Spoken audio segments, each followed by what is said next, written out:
Fort Smith financial advisor Dale Brunk was fresh out of college from the University of Arkansas in 2001. He arrived that same year in New York City on September 9th to train for his new job. Yeah, that event puts him inside the World Trade Center on September 11th. 4029's Paul Petit shows us his miraculous escape. Dale Brunk remembers the awesome early morning sight from a window on the 61st floor of Tower 2's World Trade Center. I had this perfect view of the Statue of Liberty. And so I would go to this break room and stare out of the window. And for me, as an American, I would look at the Statue of Liberty and think about what it meant to me as an American. Seconds later, commenced a series of events that placed him in the epicenter of what he calls this generation's Pearl Harbor. As I'm standing there, all of a sudden I start to see all these papers fly past the window.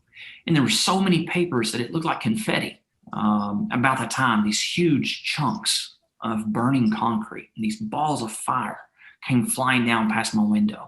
Unable to grasp the full impact and blocked from the view of the fire now raging in Tower 1, Dale calmly made his way down the stairwell of Tower 2 and ignored the all-clear announcement with orders to return to work.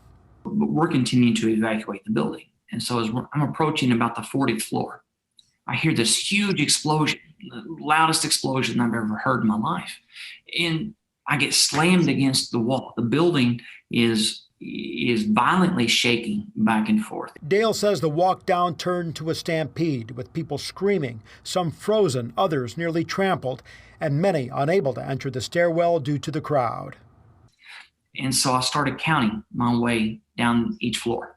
Hey, look, we're on the 40th floor. We're okay. We're going to make it. We're just fine. We're on the 39th floor. And I could hear people below me saying, we're on the 36th floor. We're okay. Dale made it to the exit, greeted by two men covered in white dust and two firefighters about to make their way up. And I ran across the street and I stepped up on the sidewalk and I turned around and I looked up and I saw both buildings for the first time. These huge holes in both buildings. You see the red fire burning inside. And it was a surreal moment. It's a moment that I'm waiting to wake up, but this is reality.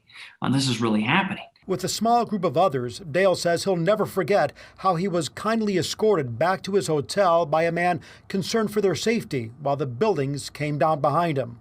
He then called his parents and fiancée, turned on the TV, and began discovering what he just survived. I got to do something that 3,000 people that day could not do. Yeah, and I got to go and call my parents, let them know that I was okay. My soon-to-be wife, I got to call her, let her know that I was okay, that I'd made it out alive. 20 years later, Dale has a photo in his office reminding him of the day that changed his life and how he saw tragedy bring a nation together.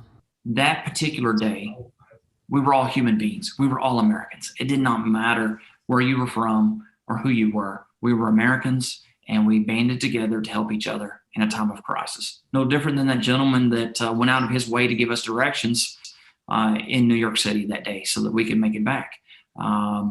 No different than Americans all over the country coming together to help one another, pray for one another, to search for people that were missing. That's the only thing that mattered. We were Americans. We were going to help each other. Well, every year, Dale takes his wife and two young children to New York City to the Ground Zero Memorial Reflection Pools. He says for him, the visit brings his survival on 9/11 full circle and allows him to pay respects to those who lost their lives.